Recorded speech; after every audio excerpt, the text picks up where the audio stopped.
of self-improvement, both in terms of body image and self-worth. With a subculture rich in history, these men have given rise to a world of intense competition, driving competitors to bring their bodies to the absolute physical peak. It's very much a lifestyle. It's a 24/7 occupation at the highest level. Explore the lives of these individuals and what it takes to be selected to be the best in the world, Mr. Olympia, and how that criteria has developed and changed over the years. In bodybuilding, you can't tiptoe your way through a workout. You can't fake eating 6 and 7 meals a day. There's no way you can properly recover by training hard and then going out partying all night. It's all or none. Defining what the best means and how it has evolved over the past 50 years. I truly feel that my type of physique is gonna recharge the sport a little bit. This is the evolution of bodybuilding.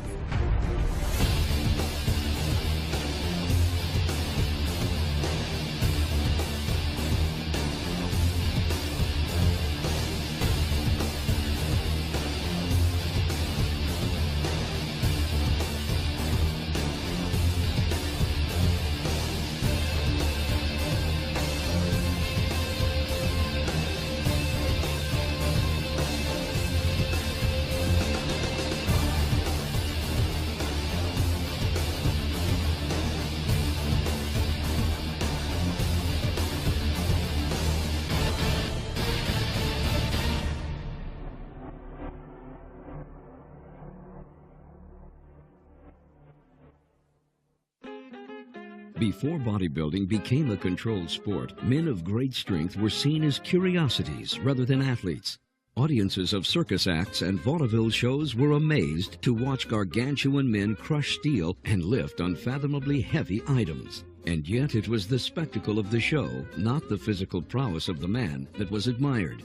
But one of these young men would break the mold set forth by his predecessors and influence generations to come. That mold was broken by Eugene Sandow, who was also a strength athlete, one of the strongest men in the world, but he had abs, delts, he was really defined, and although he started off as a strong man, there was such a sort of a focus on nobody's seen a build like this, and especially from the women really loved this guy, that then he started doing physique displays as part of his strength act. Sandow's memorable musculature became a favorite among audiences in the late 1800s, and with his fame came great influence. Sandow was a shrewd businessman. He published several books on physical training and opened the Institute of Physical Culture in Britain. His fitness magazine, Bodybuilding, gave the future sport a name. But Sandow's long-lasting contribution to the bodybuilding world was the very first physique show, called The Great Competition.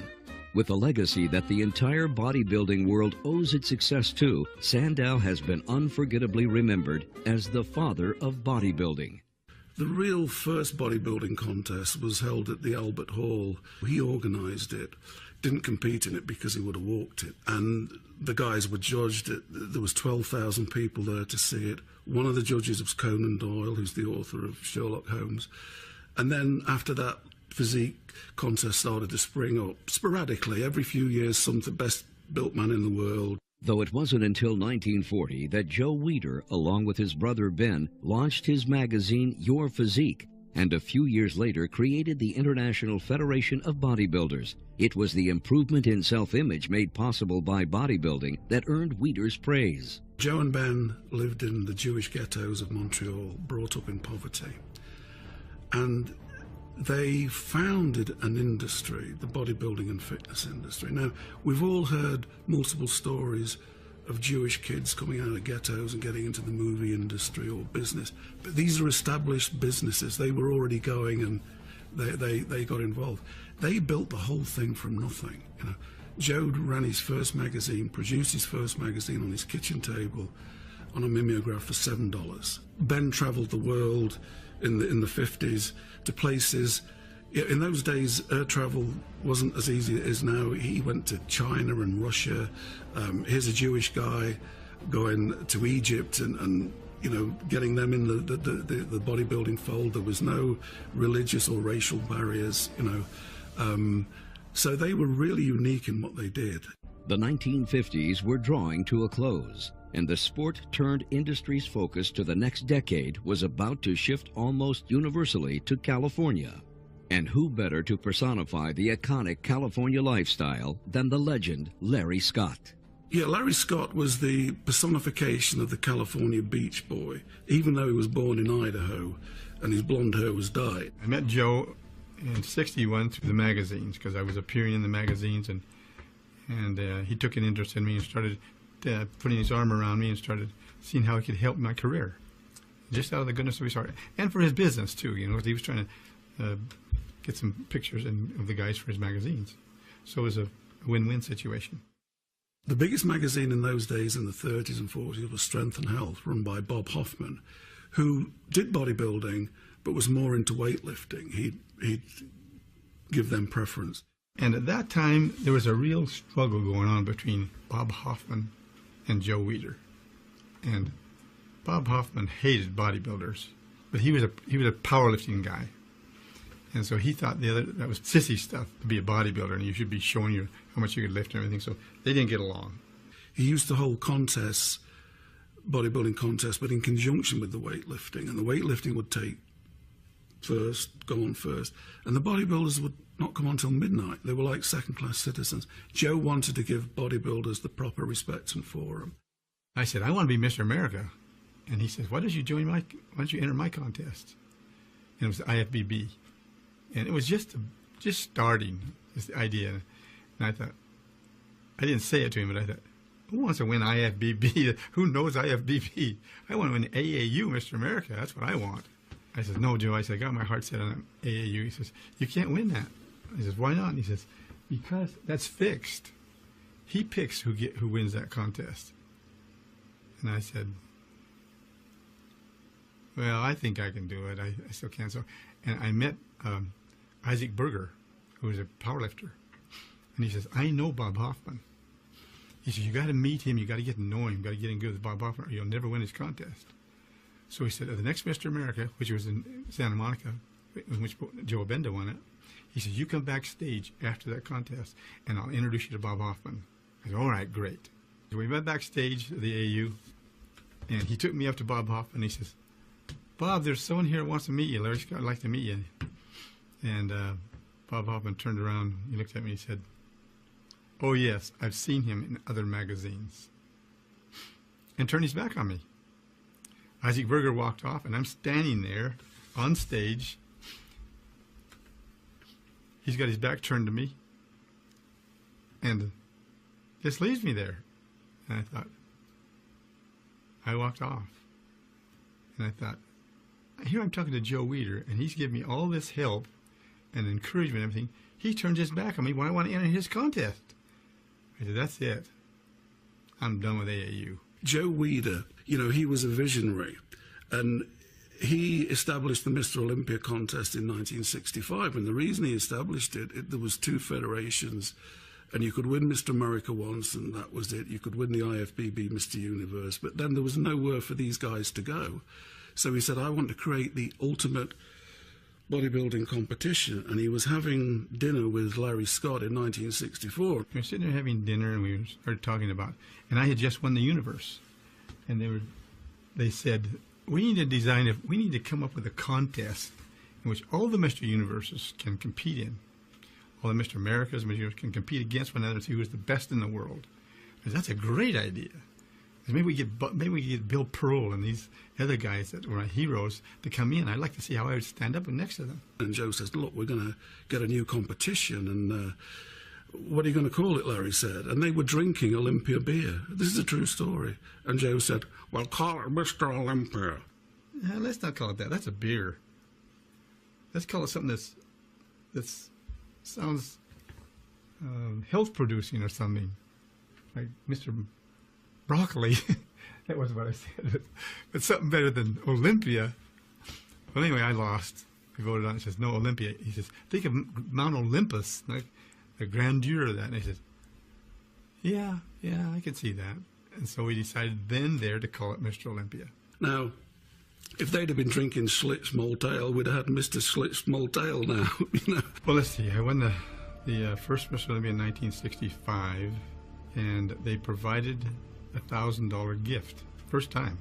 I mean, you had to pay your own way to get the show. You had to pay your own flights, everything. You didn't. You had to have a job too, because nobody was paying for your supplements or anything like that. You had to have a job, so you worked, make the time to the gym, go to school. I had to rush from the school over to the gym, get my workout done. Then when Joe gave you $1,000 gift, that was great, man. $1,000 was a lot of money then. And people still say Larry's effect on the audience, they've never witnessed anything like it. When his music came, he walked out in silhouette and just stood there. And of course, with those arms and those delts, you could tell it was Larry Scott and the hair. You know, he had his own particular shape. He had these great arms, great delts, and he posed, and the audience went nuts. They were standing on the chairs, jumping up and down, and people that were there, I wasn't there, say it was like Beatlemania. It was just absolutely raucous. And I got a chance to meet Larry Scott and saw him pose from the audience, and wow, what a moment that was. I mean, you've probably read about that, about Larry Scott, his appearance there was just tremendous. I never saw it, never had the opportunity to go and see the Mr. Olympia when Larry Scott won. But I remember reading religiously, and he was so impressive in those days. You know, he had that blonde hair, he had that real California look. The next year, we Mr. Olympia, and I said, I'm going to go in this one more year. Because I know that the happiness doesn't exist on the stage. It exists in the family. So I want to win it the second time, so at least I can say that it wasn't one time thing. I won it twice. And then I'm going to retire. Larry won the Olympia in 65 and 66 in really outstanding fashion. But he was also aware of somebody coming up behind him real fast.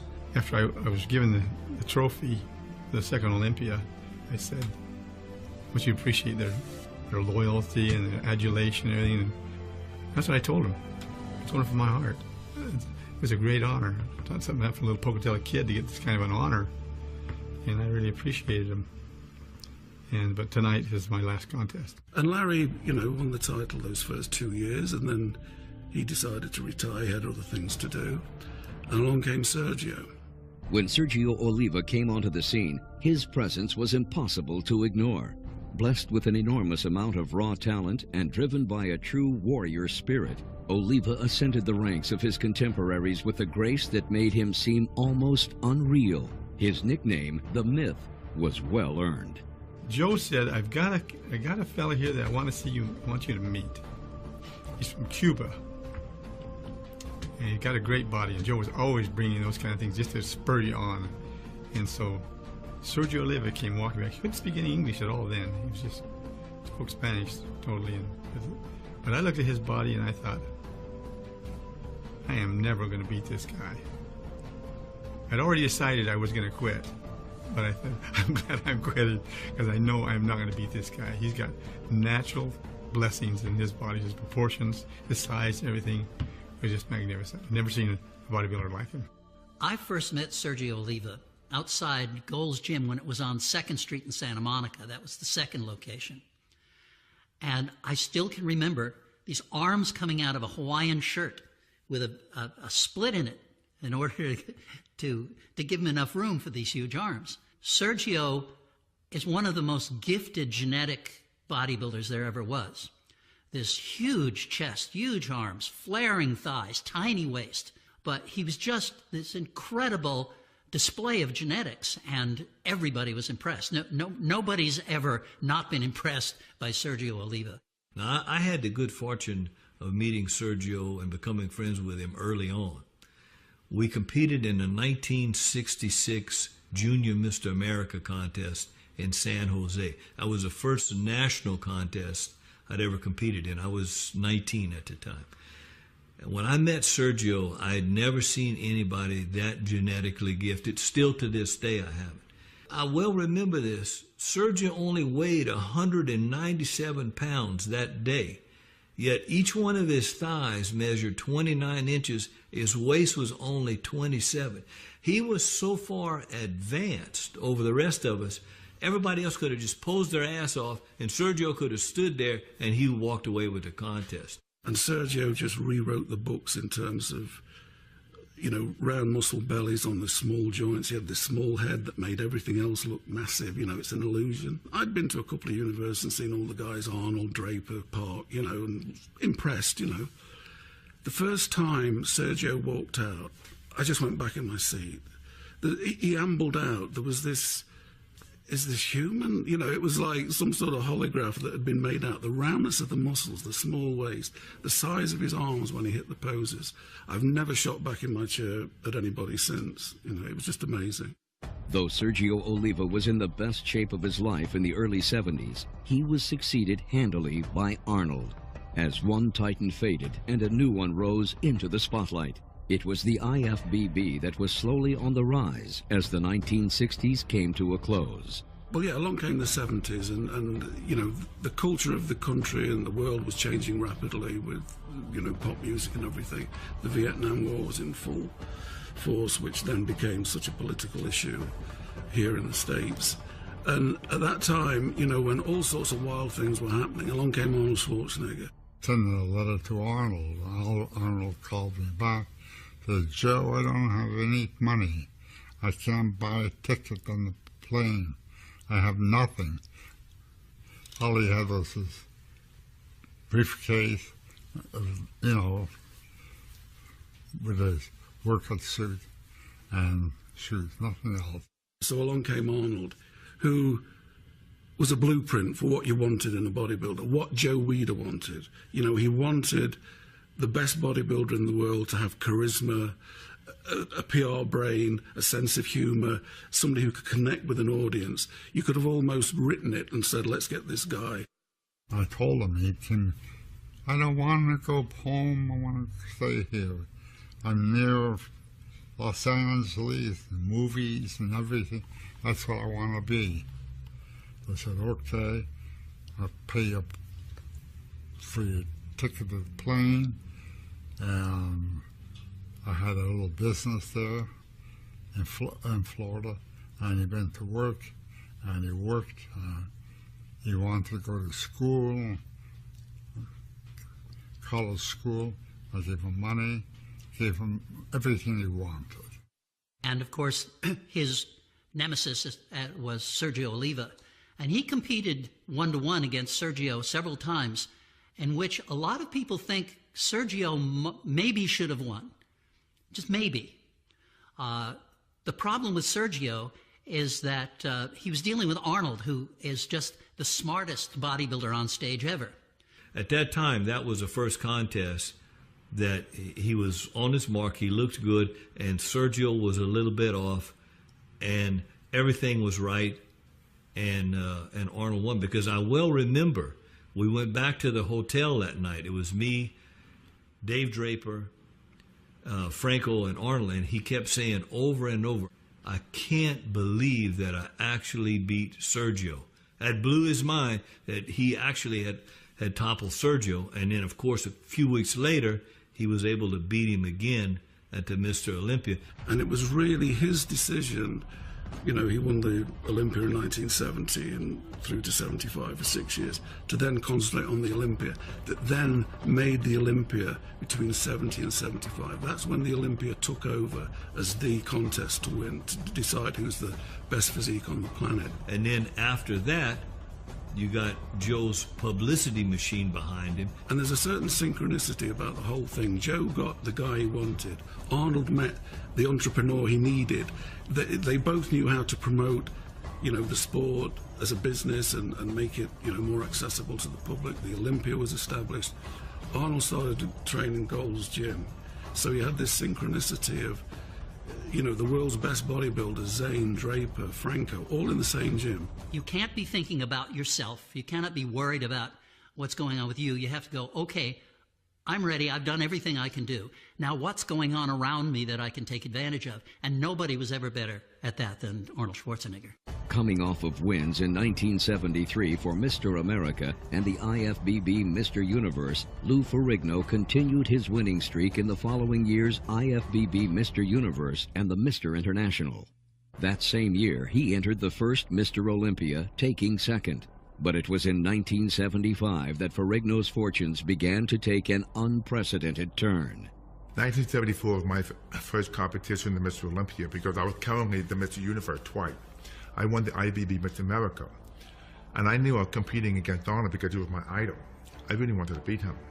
I was only 21, he was 26. But I remember we competed together, even though he was much more superior. I only trained 3 months. I found out later why he trained a whole year for the competition. But I was on the same stage with him. In a matter of just a few years, I went from a kid who came 23rd place right on stage with the greatest Schwarzenegger.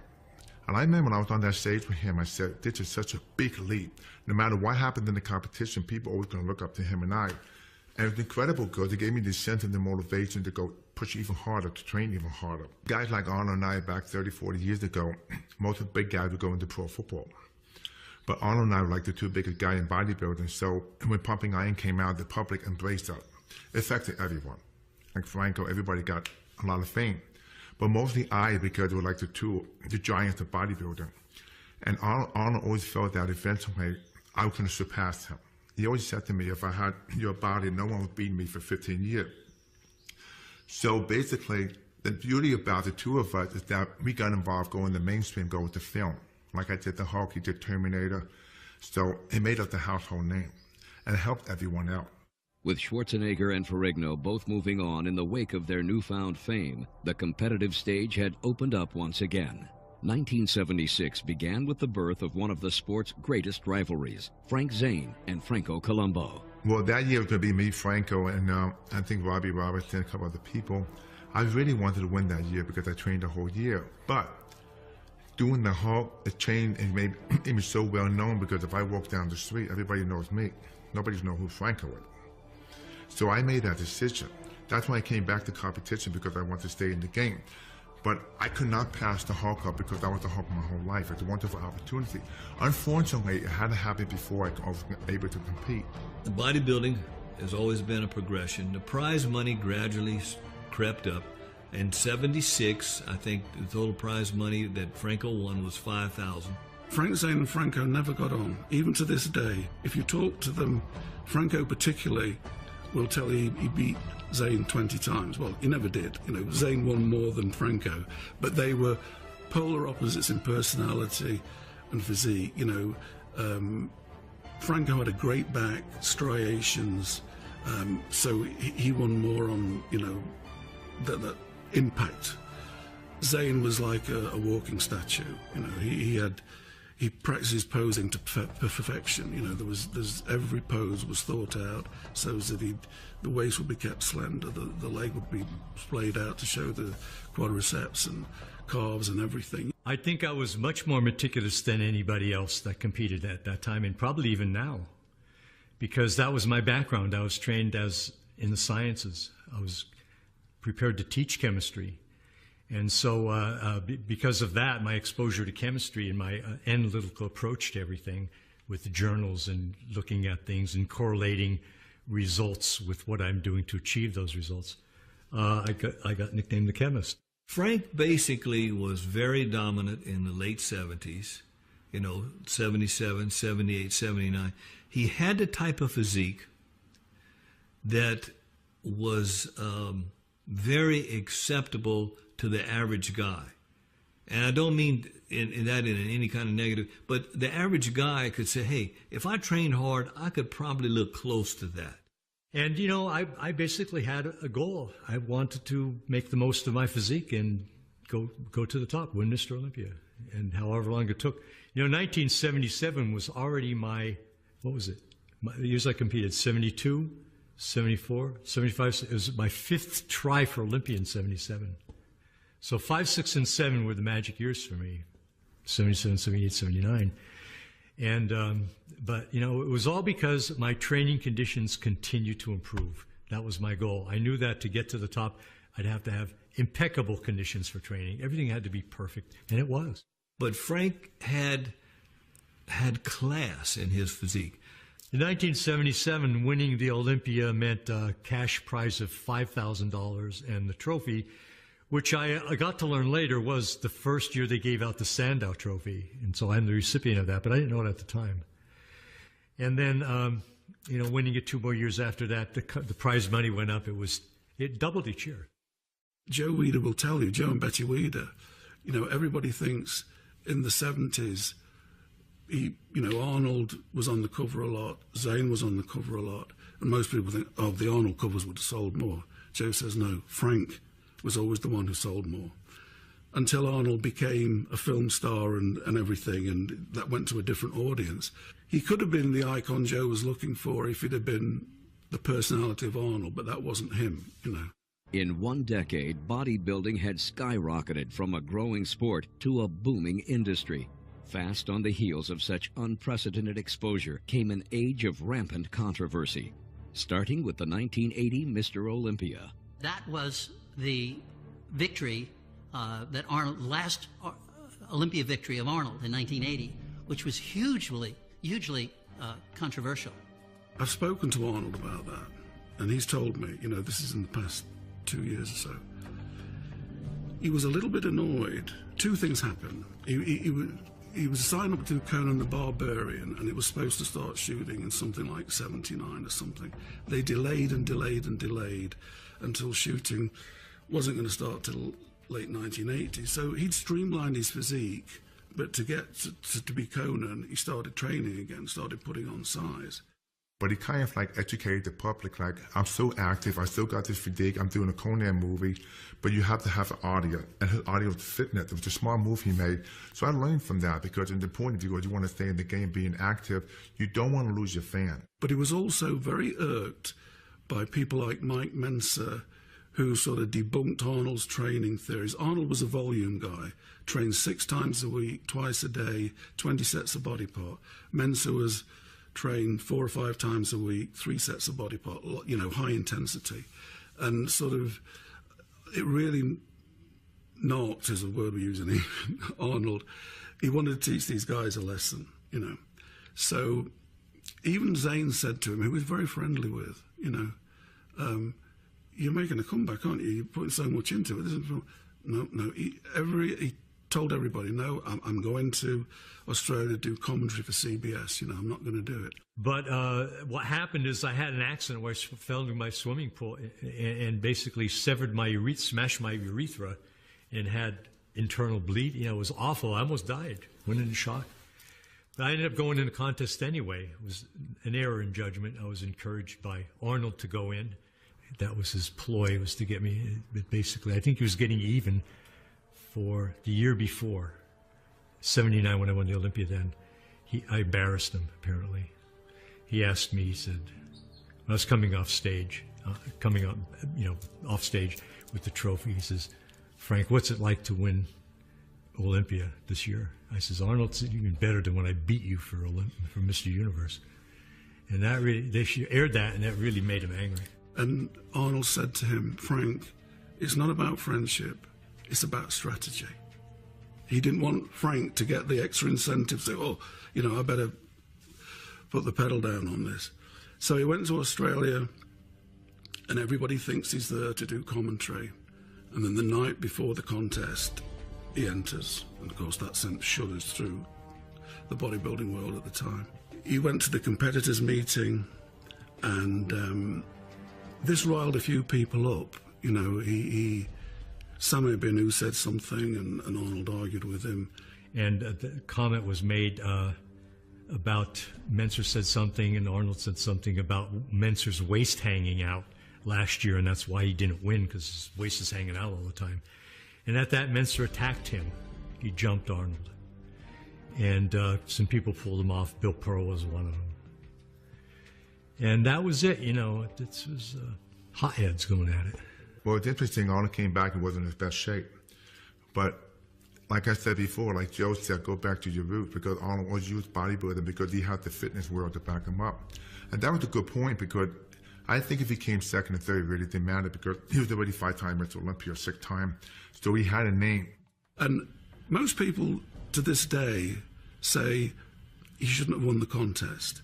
I never heard Mike Menser say he should have ever won the contest. I think the general consensus of everybody there was the fact that the end result was not acceptable, not only to the bodybuilders there, but to the audience as well. But of course, the controversy of that contest was absolutely enormous. CBS went to Sydney with a full film crew, and they filmed the whole thing. Immediately after the contest was over with, the guy that was the director was a guy by the name of Sherman Egan. And he called up, he said, "I'd like to meet with you and Zane and Mincer." So we went to a meeting. He says, "Look, guys," he says, "this Mr. Olympia contest can never be shown on television." He says, "It's so obvious, even from the eyes of a non-professional, that the right person didn't win. We could never put this on television." So they still had a contract for 1981, and they paid the money because they were obligated, but they never even sent a film crew to cover it. And that's the last time the major networks have ever covered bodybuilding. I wish I wouldn't have gone in that year and went in the next year when Colombo went it. You know, that was a travesty. Come on, give it to anybody, huh? I mean, that could have been incredible that year. But I passed the following year for political reasons. Everybody was mad at each other, so, you know, we didn't go back to compete that year in the Olympia. The 1980 Mr. Olympia left a lot of people very bitter. And for maybe some egotistical reason, we decided that we were not going to enter the 1981 Mr. Olympia. And Franco, who was always 2 steps behind Arnold, makes his comeback from a leg injury a few years before, when in the World's Strongest Man, they dropped a refrigerator on his leg and broke it. And he won that contest. Now, to most people, that was a bigger controversy than Arnold. You can see why Arnold could have won, but not many people can see why Franco was the winner. Once again, Chris Dickerson had to settle for second place. I said, what happened in Sydney could never happen in the United States. Well, I was totally wrong, because the same thing happened again in 81. But people only choose to remember 1980. You'd have to go back and really, because I didn't go to the contest, I kept my word, but you'd have to ask people like Danny Padilla, Chris Dickerson, Roy Callender, Tom Platz, how they felt about it, because they must have really been discouraged after repeating the same thing the year before. The dust gradually settled. 1982 saw Chris Dickerson become the first African-American to win the Mr. Olympia after more than a decade of competing. The following year, Samir Banu, the Lion of Lebanon, claimed his Mr. Olympia victory. 1983 in Munich, Samir Banu, who'd always got tremendous shape, massive arms, great back, but always held water. In 82, in my opinion, he was fourth. He could have won because he'd got rid of the water. He'd learned how to get the water out of his system. I mean, at the very least, I felt that the show was between me and Chris Dickerson. 82, I went to London bigger than ever for the Olympia, and Dickerson won. I was a little bit too big, maybe. My feeling is first or second would have been much fairer than coming in fourth. So, yeah, I made up my mind that since I peaked properly for the 82, I decided to go to Germany for the 1983. Miss Olympia was held in Munich. I left early, 6 weeks prior to the show. I did my homework. I even was more focused because I want this thing so bad, you know. So here I'm preparing for the first go-round, man, and I peaked at 243 pounds. I entered the show at 233 pounds, the same weight I won the IFBB World Championship. So what happened to the 10 pounds? What happened? Yeah, I put myself through, a tough preparation, and good enough, we managed to win it. We got it done. He came out, and he had a Christmas tree back that like nobody had ever seen before, massive arms. And he won the contest. I went into that show. I placed third. You know, Samir won it that year. And I think Muhammad Makawi took second. I took third. Frank Zane took fourth. And already I could see the tide turning, you know, as Lee Haney placing third ahead of me and Samir winning it, you know. I figured, well, this is it. I got to retire sometime, you know. Now is it. I'm in great shape. I'm going out looking my best. So that was the last show. I think being Mr. Olympia for Samir, he had to travel a lot of he he wasn't as prepared for 1984 as he was the previous year. And I don't think anybody was prepared for Lee Haney. Lee Haney came along with a combination of size and good aesthetics. There was nothing blocky about Lee. He had a great shape. And part of that, by the way, is because I always describe him as a guy with mastodon muscles but not mastodon bones. Haney got into bodybuilding because he broke his leg twice playing high school football. That is, he had this massive muscle structure, but his bones and joints were smaller. That's how come he got the taper.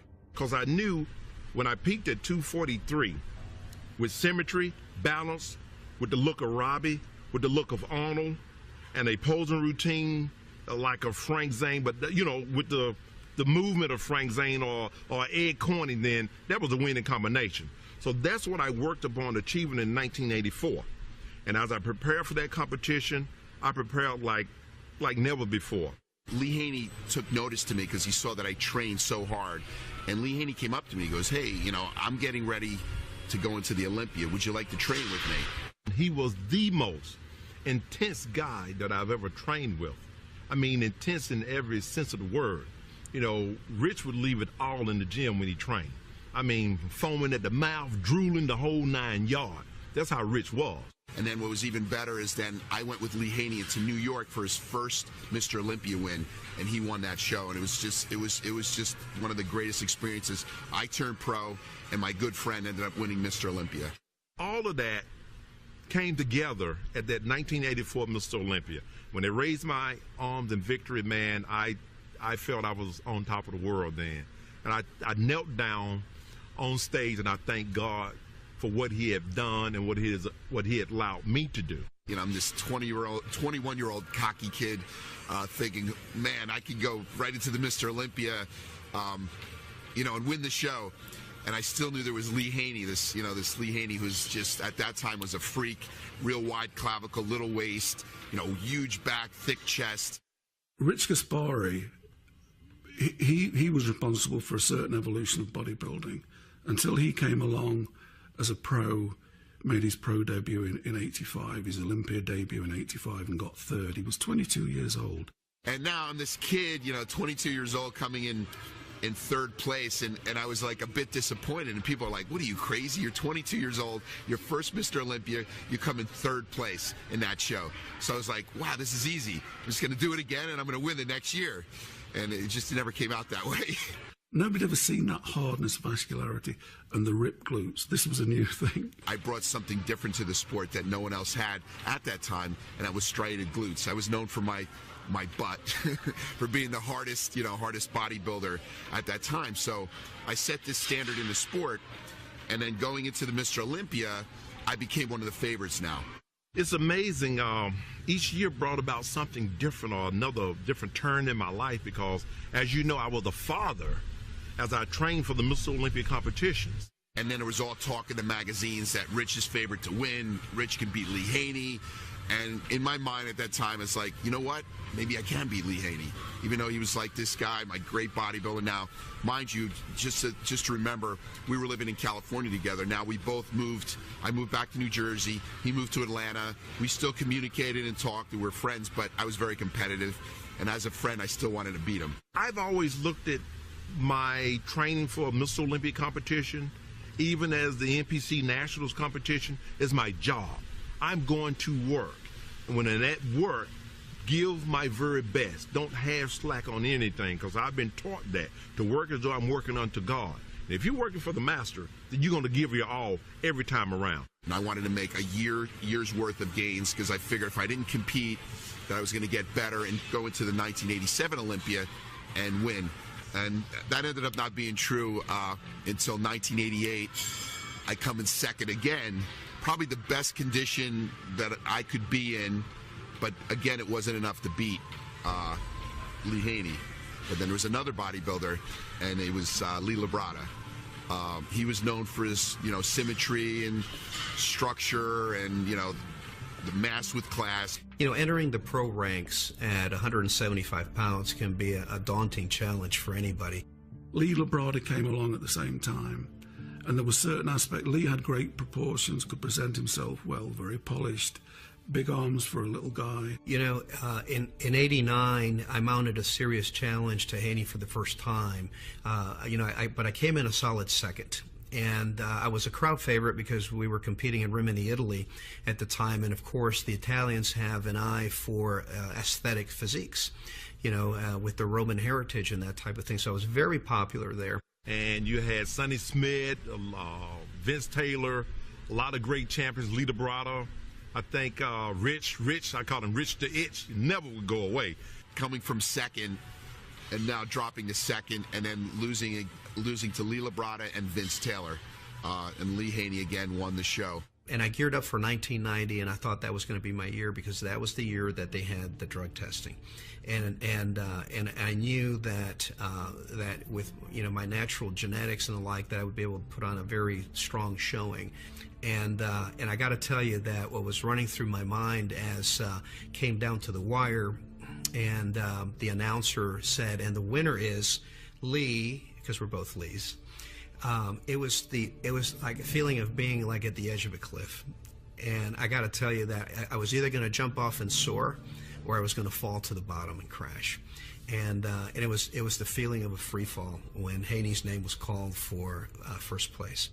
But again, it was the size factor that Haney had. It was like, well, you can beat me on that, but take that, you know, and it went like that.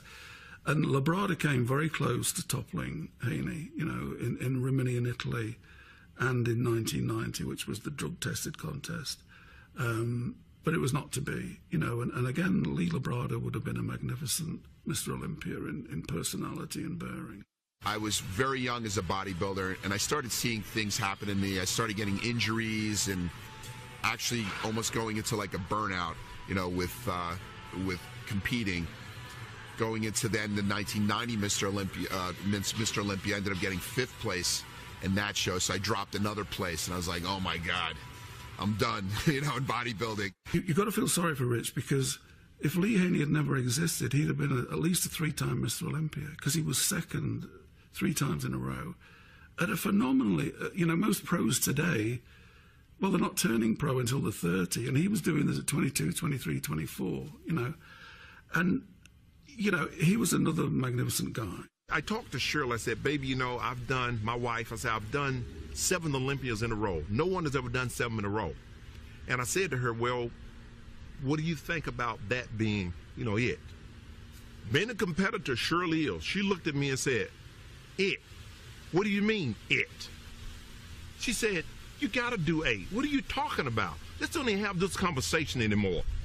That's my wife. And so that gave me enough zeal and fire to go on to do that 8th Olympia. But along came a guy who was equal in size and poundage and had good shape. Everybody decries Dorian Yates' shape, but he's got the shape, he's got the proportions, you know, there's no long torso or short legs, or he's got the back and everything. And Lee Haney knew he was a threat. And if you're looking to knock out a Titan, you got to have a guy, at least in my mind, you got to have another Titan. And they went at it in Orlando in '91. The symmetry round, Lee Haney won. The muscularity round, Dorian won. I don't know if it's the first time, I haven't seen it since, where there's just a 2-man pose down. It was Dorian Yates and Lee Haney, and I was the first guy to go on stage to have the stature and the body weight to stand next to Lee Haney. And I enjoyed being the underdog. And the crowd was going nuts. These 2 big guys, nobody'd seen 245, 250-pound guys, 2 of them going at it in condition, you know. And it took 4.5 minutes, because I timed it, for them to do the then 7 compulsory poses, and they gave everything, you know. You couldn't be beat. That was my mindset. That's what I worked on my entire career. And it all came together when I chose the music Excalibur. That was the return of the king.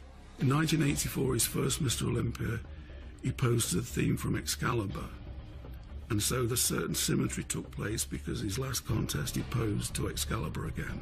Gave this magnificent performance, and of course won the posing round. So I went into that competition in perfect peace. At the end of the night, my arms was raised in victory.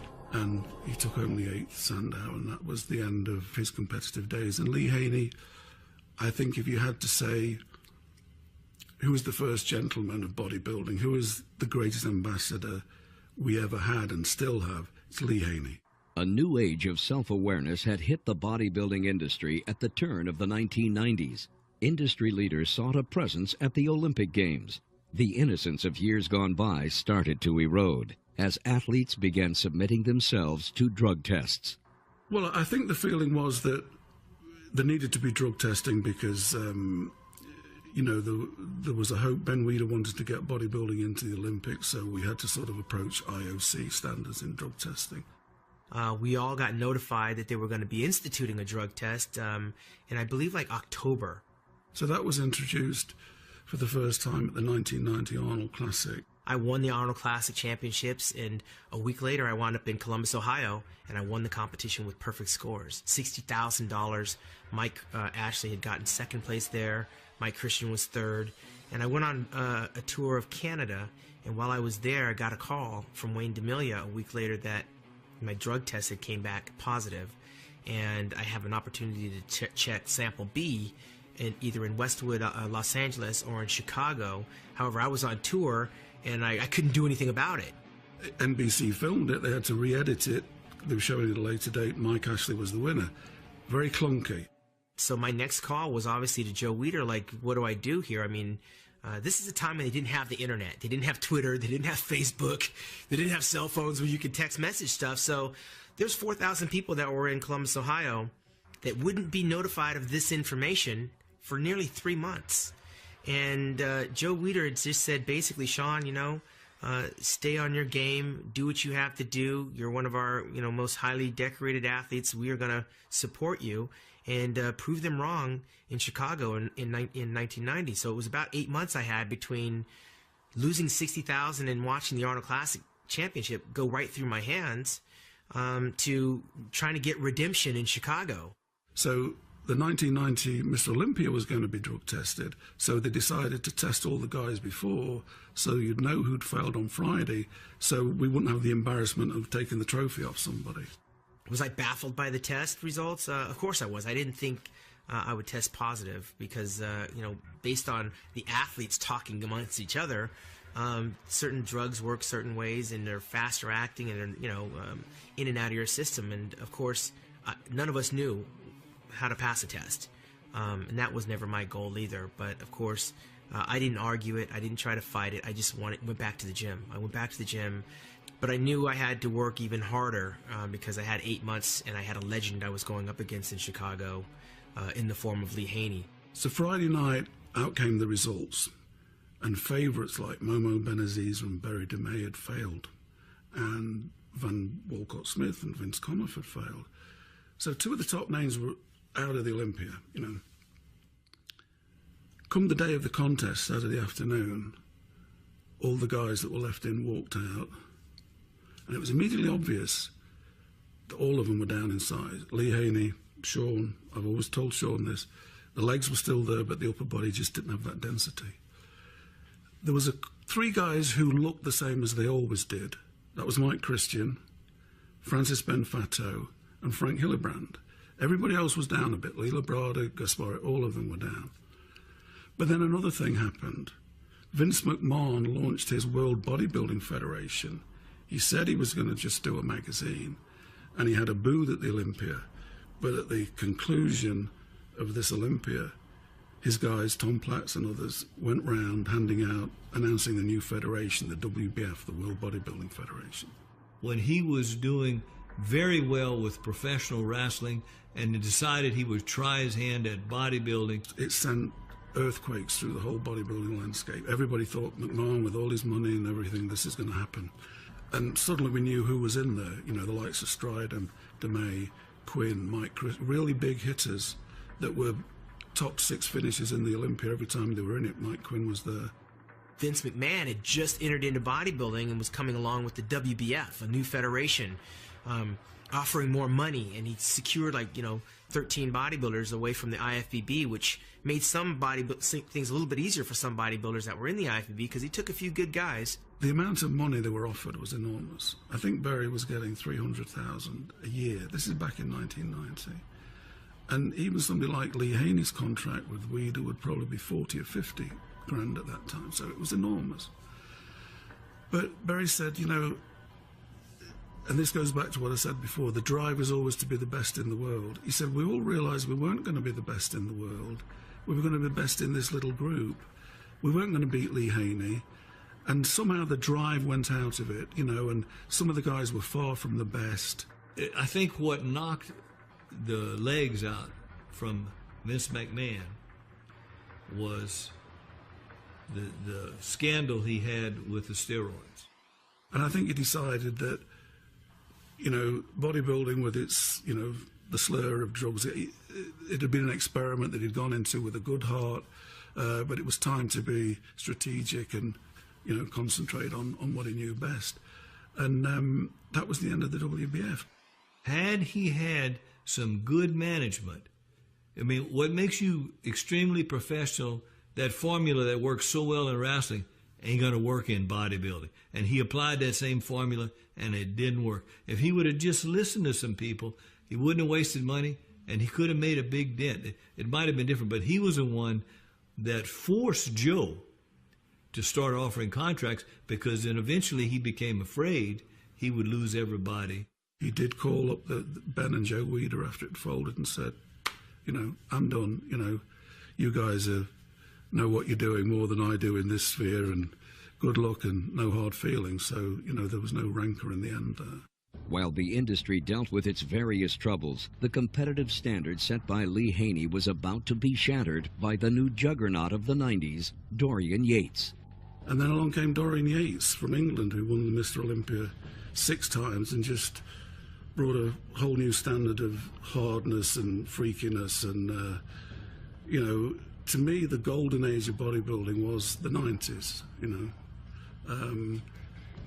I think after that, you know, Yates is often blamed for taking the sport in the wrong direction. But what he was doing what he knew he had to do to win. And hardness and mass seemed to be the criteria, the calling cards. You know, so you had the more symmetrical and classical type physiques like Sean Ray, Lee Labrada. You had Barry DeMay. You know, you had a number of guys that were threatening that standard. Okay, but that was squelched. Again, we were at a crossroads, and the crossroads went the other way. Again, back to the past, to the large bodybuilder in the incarnation of Dorian Yates this time, and it has never looked back. You know what? If I can get past Labrada, Haney doesn't have much longer to go. I could potentially become Mr. Olympia, and it became very real to me in 1990, getting third in that Olympia, that I would one day become Mr. Olympia, because there's no way Lee Haney can last that much longer. Unfortunately for me, I didn't see the shadow coming. Dorian Yates by way of England. When I turned pro, I don't think I was seriously thinking about being Mr. Olympia. I just wanted to be a good pro, and that's as far as my thinking was going at that time. So I was the first European bodybuilder to win Mr. Olympia, and also training at the time in Europe. Dorian Yates was able to dominate bodybuilding in the 90s. Because he was bigger and thicker than anybody else. Plus, he was aesthetic, as I say. He was Herculean, not Apollonian. So he didn't have a pretty, shapely physique, but it was balanced and artistic and sculptural. The evolution of bodybuilding changed when Dorian came into the scene, because he was one of the first bodybuilders to compete at like 260, 265. So he set this like freakiness to the sport. Well, in 1992, of course, Dorian Yates won his first Mr. Olympia in Helsinki, Finland. Mr. Olympia was wide open that year. I'll never forget it. It was wide open in 1992. Ferrigno was coming back, and he was you know, competing over 300 pounds. Part of me said, what am I doing here? I'm standing here competing. Am I out of my mind? I'm 42 years old. These guys like Sean Ray, these guys like, you know, Milo Savage and everything, they're like in their 20s. But then I realized that I got a lot of work to do, because after coming back for 17 years, you need a couple of years training under your belt. And I got a lot to learn, because the hardest thing for me was the posing. all you guys are standing there with the aft tent and relaxed. I was basically just standing like in the 70s, kind of like semi-relaxed, and people kept yelling in the audience, pose, pose, tent. And it was very foreign to me, but I knew I had a lot of work to do. To be honest, it was a little bit hard for me that year because I didn't have any one person to focus on. I got to beat this guy. You know, there was a whole bunch of guys that could have possibly won the title. So it was a little bit hard. And also it's a barrier to get over. Could it really be me? Could I be the best in the world at my chosen sport? There was that barrier, and then eventually I got over that. Like, why the hell not? You know, it's got to be somebody, and I don't think anyone's training harder than me. And I always had that inside of me, like, I don't think anyone could have done any more. So that gives you a lot of strength. They called me second, and it was a relief. It was a joyful moment. It was a celebration for me, because at that point I knew that I had obviously probably earned a spot to be there. Never really questioned myself if I should be there or not, but I knew at that point I have a responsibility to do, and that was to move forward and to be better. I went on to have to watch the big side phrases like gargantuan and mass monsters was being ushered in. Paul Dillette came onto the scene. Akam Albrecht was coming into the fray. Jean-Pierre Fuchs. All these big 6-foot bodybuilders were coming in, making a big impact on the industry. And this is where I think bodybuilding started to change. 93 was a great year where I made a leap forward in physique development and body weight on stage nobody'd seen before. That was great. Dorian Yates showed up in 93, a transformed bodybuilder that was unbeatable. Dorian was taking bodybuilding to a whole new level of impression. I mean, people were just getting overwhelmed with this size. I was the first guy to compete at the Mr. Olympia, I think, in condition over 250 pounds. But I had this drive and I had this system of high-intensity, heavy training, which has gotten me from a backstreet basement gym in Birmingham in England to be Mr. Olympia. So it's, once your foot's on the pedal, on the gas, it's a little bit hard to take it off. 1994 came along and I got first runner-up in the Mr. Olympia Championships, my first time in that position, and this is when Dorian tore his bicep and came in a little bit heavy and bloated around the midsection. I was very stubborn. I wanted to train as, all year round, just as heavy as I did in the off-season coming up for a contest, which was not the best idea. I think I was doing bent over rows with like 440 or something like that, 6 weeks out from the contest, and there was a bang and a sharp pain in my left bicep. So obviously there was it was a serious injury, there was damage there. I think a lot of people, you could flip a coin on who you talk to and what they liked, had me winning that contest. Whereas Dorian felt in certain poses, he won enough poses to win the competition. I can't take that away from him because clearly he was bigger. Clearly he was more dominant, more imposing figure. I mean, he brought all that stuff. 97, he had a quad injury early on in the year and then another one. And then 3 weeks before the contest, I had some advice, which probably now is not good advice. I had a cortisone injection in that tendon, which of course takes the inflammation away, but also weakens the tendon. And I did ease up a little bit on the training, and 3 weeks out, I was doing a tricep exercise, not particularly heavy, and bang. There was a really intense, sharp pain and a noise, and I knew it was a serious injury. I was out in the garden, the phone rang. It's 6 o'clock in Santa Monica. It's 2 o'clock in England. And my wife Anne says, Dorian's on the phone at 2 o'clock in the morning. Well, this isn't good. Again, it was difficult, and psychologically it's very hard going into a contest when you're not going in all guns blazing. But I managed to pull off that win. He still wanted to get it repaired and come back the next year, but in the end he got it repaired. It never came back. He couldn't handle the weights. I couldn't train 100%, so that for me, that was a message. You want to compete the best in the world, you can't do that unless you're training 100%. So that was a time for me to retire. It wasn't something that I prepared for or considered. It was something that was more or less forced upon me, but, maybe it's a good thing. And he pushed his body to the point where he tore it apart over several years. At the end of his career, he just had all kinds of damage to his body because you cannot push yourself that hard and not have the body give way. But in the meantime, he was able to get a level of development and a thickness and a hardness that the other guys couldn't get. And, you know, that was his reign over. You know, he'd won 6.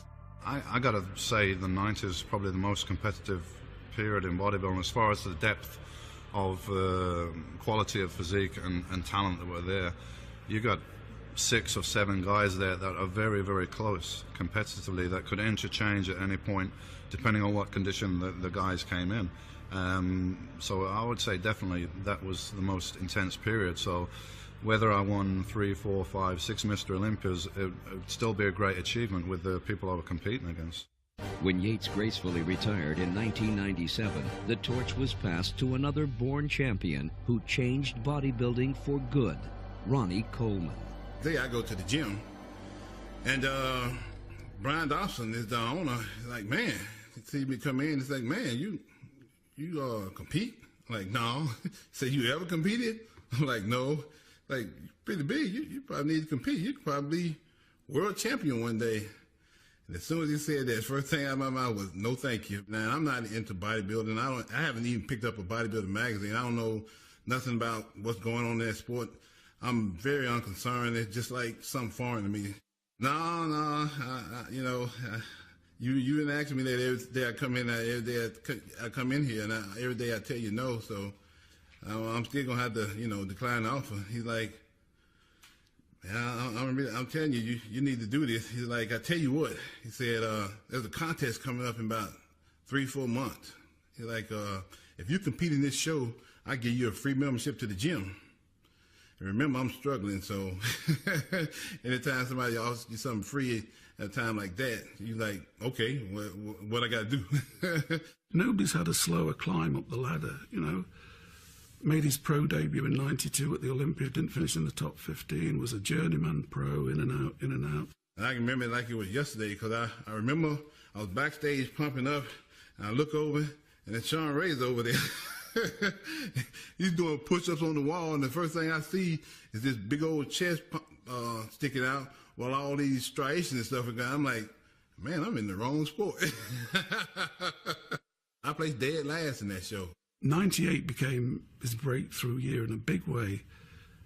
At the end of 97, there were 7 Grand Prix in Europe, and Kevin Levrone won the first 6. And then, sensationally, Ronnie beat Kevin. Kevin was a fantastic bodybuilder.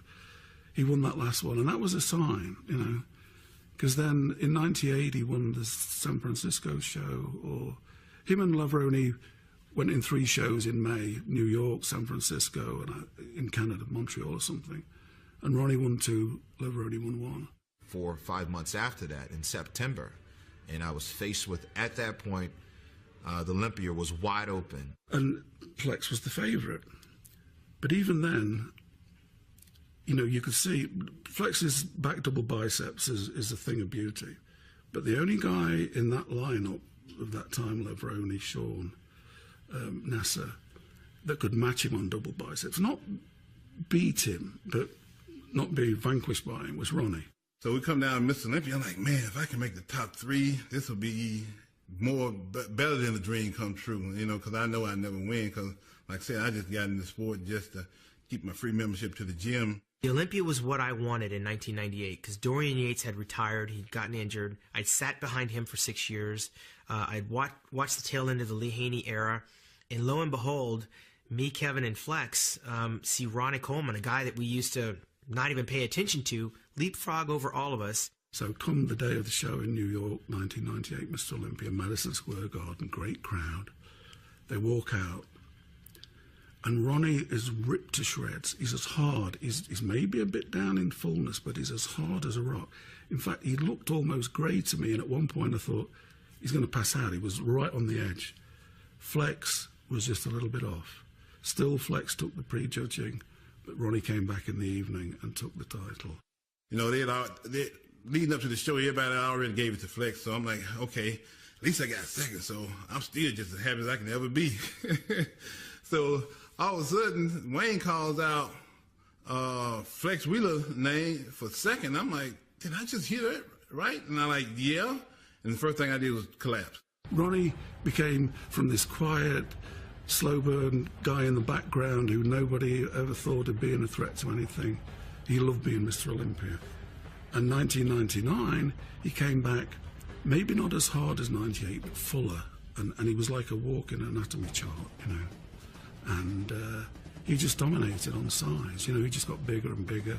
My heavy was 04 when I was 296 on the Olympia stage. I saw the writing on the wall with Ronnie Coleman coming in at 280, 275, 290 pounds.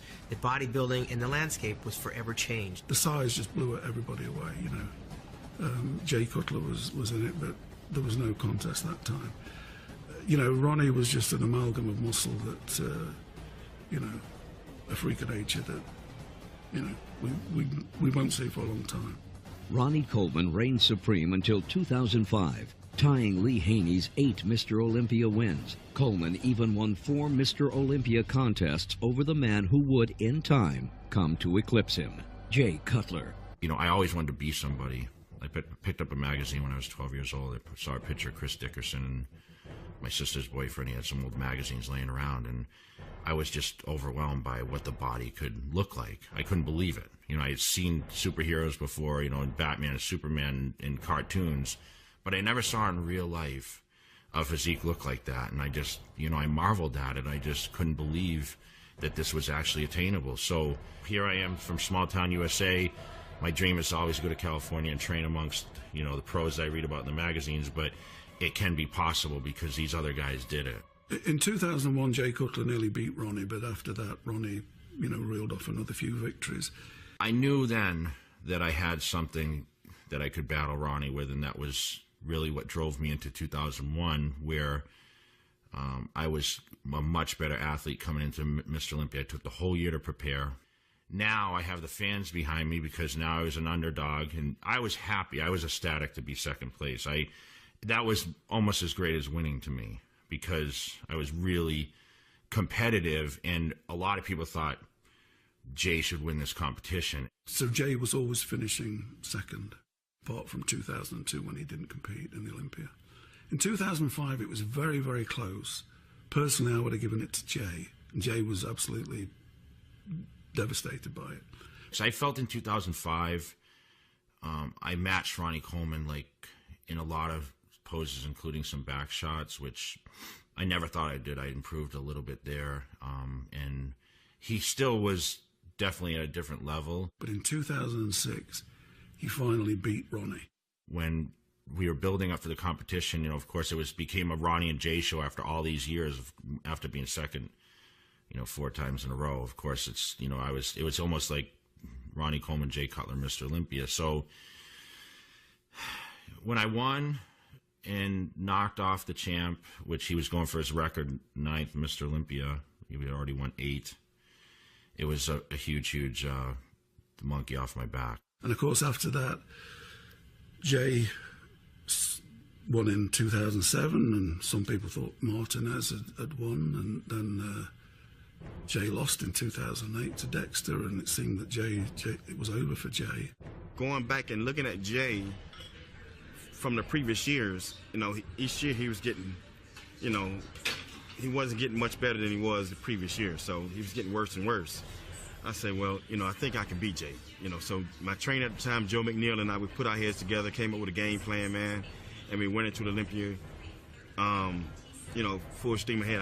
I just knew I could beat him that show. I knew he wasn't going to be on because he's trying to play, you know, after me winning the Arnold and all that stuff, it was the battle between me and Jay. So I knew he was going to try and play my game. So that's how I beat him in the GNC show of strength, because he tried to play my game and tried to get shredded and come down, and he lost a lot of weight and tried to get just as hard as me. And that's how I was able to beat him then. Well, I knew he was going to do the same thing for the Arnold Olympia in 2008, which he did. And I was able to pull it off. And Dexter did win it deservedly. Dexter, you know, was shredded, had great shape and fullness, had got all the body parts, you know. Jay was a bit off, so it was Dexter's year, and he won deservedly. But when I won Mr. Olympia, I can't really put in words how I was feeling, because it took me 6 months to even acknowledge that I'm Mr. Olympia now. I mean, that really took me that long. You know, people will come up to me and they would be like, how are you, Mr. Olympia? It's like, man, I'm Dexter, you know what I'm saying? So it took forever for me to accept that name and that title. So to actually win and be on stage and just everything came out, all the dreams and everything that you can imagine that you went through in life, you know, all the sleeping on the floors and all that stuff I put my family through, all that stuff came out on stage that day, man, to win that title. So it was like, I won this title. That's what I sacrificed, you know, to get here. And then he reinvented himself in 2009. When he walked out, it was like, wow. I can't really fear any of that, and I can't fear losing because I've already lost the title and won it back, and I was the first guy to do that. And, you know, I'm only thinking victory. And he just rewrote the record books with that type of physique and then took it again in 2010. Never really been a goal to be that all-time winner. I never thought one was attainable. Now I got 2, 3, 4. Jay, I have tremendous respect for Jay, you know, on so many levels. He's like a great bodybuilder. I don't think I've shot anyone that wide as Jay. I mean, you know, he was a true freak of his time. This is what established, you know, Jay Cutler. This is who I am. And I fell in love with this iron game for so many years ago when I mentioned I was 12 years old. And now look what I've achieved. I've become the best in the world at something. That's everyone's dream. With the transition into another decade, one massive king gives way to another. One whose talents have a decidedly gifted future for bodybuilding. You know, although I didn't have as many struggles in the amateur ranks, I definitely felt that, you know, I had to learn quite a bit being a professional, because I wasn't being embraced by all the other guys, because they're saying, well, who this punk kid? He only competed for 2 years and he's pro and he's on the magazines, he's got sponsorships. You know, it just taught me that the only way I was going to earn the respect and the love was to compete at a high level, and that's just what I did, and I made sure of that. You know, I was very confident because I just knew in my heart that I'm going to shock the world. You know, I just remember Jay shaking my hand and just saying, "You're the king now." And when he said that, I just realized, you know what? He's right. If I believe in it, he's right. If I don't believe in it, anything can happen. I could lose this thing next year. I truly feel that my type of physique is going to recharge the sport a little bit. I think my physique is still growing at the age of 31. So who knows how big I may get. But at the same time, I mean, I'm not stupid. I know what got me the Mr. Olympia title. It wasn't trying to outmass anyone. It was about being more aesthetic, but yet having the muscles round, like very cartoonish, and having sharp conditioning to make those muscles stand out even larger than life. I think after we watched Phil Heath win this Mr. Olympia in 2001, one thing is sure, bodybuilding is alive and well. You know, I look at Phil and I think about myself. I think about Sean Ray. I think about, you know, Flex Wheeler. I think about size with class, mass. Sean used to say that all the time. You know, I think about Lee Labrada. I think about, you know, Gaspare, the cuts, you know, everything. He ties it all in together. I think today, where we are right now, you know, he's certainly a good champion for the sport. Phil brings a different type of flavor, one that sort of takes a little step back from the monstrous physique to more balance, size, and symmetry, which that's where I'm from, so that's what I like. And I'm happy Phil Heath won because, to me, he has a beautiful body. It's aesthetic. And I hate to see the sport get to a point that we're sacrificing symmetry. In the course of just over a century, what was once a sideshow attraction had developed into a new way of life for millions around the world. Men who brought discipline, scientific expertise, and unrelenting dedication have inspired each successive generation to studiously build upon their achievements. Bodybuilding as a sport has as much to offer its competitors in return as they are willing to dedicate of themselves. Like the training regimes, business practices, and the athletes, bodybuilding will always be changing.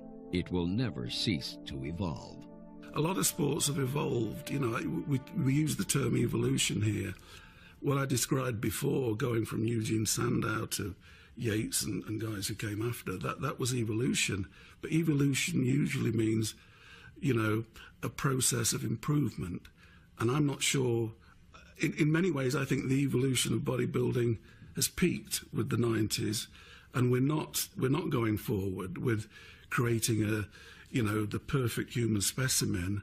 I think the guys now are generally bigger, but the conditioning is not as keen as it was in the 90s. So yes, the bodybuilders are bigger. Are they better? Not necessarily, I don't think. You're talking about 18 almost consecutive wins, almost 2 decades of champions, Olympian champions that were freaks, and it seemed that the fans liked the freaks. They liked the, even to this very day, the freaks sells. Dorian sells, Ronnie sells, Jay sells. So over that 20-year period, could it have been different?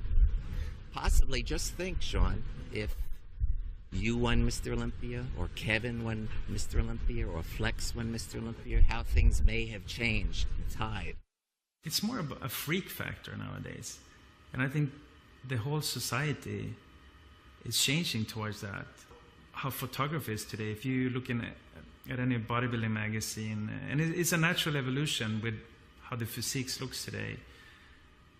It's all about shooting big weights, huge muscles, using like wide angles used to enhance it. So I shoot differently. Before I could use like a telephoto lens, to shoot everything, because it makes everything in proportion, like the eye sees it, or a little bit more compressed maybe. And now we use a lot of wide angle lenses used to make an arm look super big, because that's what the latest fashion is somehow. The youngsters that are getting into this sport look at the magazines, they look at the bodybuilders that are at the top now, and they realize that to get there, they're going to have to do things that they don't want to do. I look at where it is now, it is a little bit different from my eyes. Golly, man, I like a 63 Chevy. I got a 74 Corvette. I think I'm cool. But, things change. I hear all the time people complaining that the bodybuilders are too big. And I don't think they're too big at all. I think they're just heavyweights or super heavyweights. The problem is that the smaller bodybuilders just don't get enough recognition because there aren't weight divisions in the pros. There are in the amateurs. Bodybuilding is not supposed to be about mass. It is supposed to be about sculptural perfection. And if you have a guy who's 5'9", 225 pounds, absolutely perfect, he shouldn't be standing next to somebody who's 295 pounds, any more than the middleweight boxer should be forced to fight the heavyweight boxer. Weight divisions restore the aesthetic quality to bodybuilding. It's hard to say if we're heading in the right direction. It's just the evolution. It's going to get there anyway. I think the evolution of bodybuilding is along several lines. I think it's evolution in some sense, like nutritional supplements and awareness and what's available and what's known about it now. The science of longevity, that as well. Equipment design and the quality of equipment and just what's known about training methods and all the stuff. There's more tools available now than ever before. I think that pro bodybuilding is going to come back to a state where the physiques are more attractive from a classical sense. I think that we're going to come full circle. I always feel that bodybuilding is going to be there. I'm not sure if bodybuilders are going to get to the 300-pound mark. They probably will. And they're probably going to have bigger prize monies. But it's still going to be kind of like this different type of cultish kind of sport. But I still think it's always going to be there for the future. I just loved what was happening. I felt proud that I was doing something worthwhile, but I couldn't afford to make a single mistake. Where we are here today in the evolution, I think it's bodybuilding is positioned right now the strongest that it's ever been in the history. Just as bodybuilding has evolved and as most things evolve, starting with the core, and then having a broader group of people become interested in that, but maybe not aspire to that exact same level of intensity. And so it tends to naturally evolve. And that's what I think you see in the Olympia. I think it's a very healthy evolution. The more people that can participate as participants and as spectators, the better.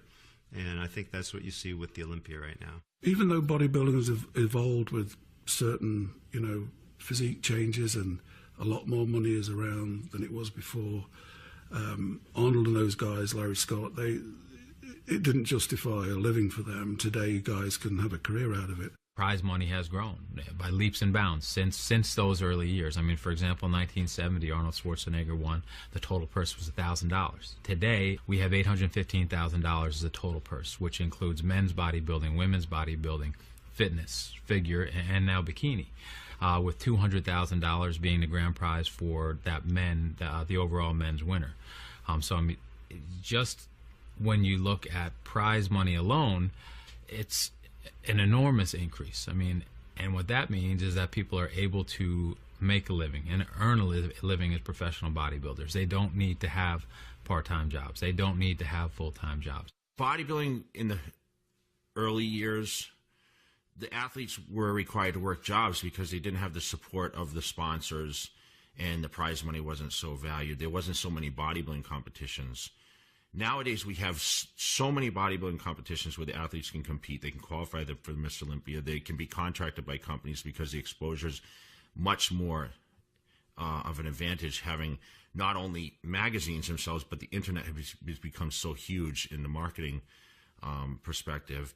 It has evolved into something so awesome that I don't know where it's going, but it can only go up exponentially because of technology. I mean, now we're having video conferencing through businesses. Well, don't you think that at some point in time, a bodybuilder like myself may take one of my phones and use a Wi-Fi network and say, hey, this is what I'm looking like right now. Give me some tips on my posing or something like that. While I'm in Mumbai, India, of all places, freaking third world country, getting ready to compete, where my trainer can actually stay home and give me direction online. Because of the internet now, and back then there was no internet. There were no cell phones. So if you won the Olympia, you'd have to wait for the magazine to come out, or you'd call Venice to find out who won the Olympia. Well, now because of the internet, you see that faster. So I think because of that internet access now, you can train anywhere. The advancements of technology now, you're going to see the Mr. Olympia that Joe Weider created on the television. You're going to be able to get it on every mobile device that's made now. As a matter of fact, we're already making it possible to see it on your iPhone, Android, BlackBerry, things like this. But the real connection of what people want to do is watch it on the television. So I think at least in the next 2 years, you're going to see a TV quality production on your television that the internet is going to make possible. I think we need to do is we need to get the younger demographics involved in bodybuilding. You know, the young kids today are in video games and extreme sports and that kind of thing. You know, we need to get these young kids and these young athletes involved in the sport. We need to get them at a young age. Okay, that's how we're going to really grow the participation component, you know, of the sport. Okay, so I think that is going to be the most deciding factor. I think that's going to be a challenge, but I think that's what we need to do. We need to get these young kids interested in bodybuilding. I think you're going to see a comeback of younger people getting back into it, saying this is pretty great. Maybe on a healthier way to do it, you're going to see that still, that bodybuilding era, maybe come back. Everything comes back in cycles. I think you're going to see that come back eventually. One thing we're not going to see happen is Joe's vision of bodybuilding dying off anytime soon. I think we're headed in the right direction, and you know, with people like Jim Mannion at the helm, Rafael Santoja, we are in very good company, in very good shape in terms of where we're going. It'll be interesting to see what happens over the next 10 years. I'm going to just sit back and enjoy the ride. The big prediction I made in the late 50s, early 60s, how bodybuilding would change the whole world. And it did.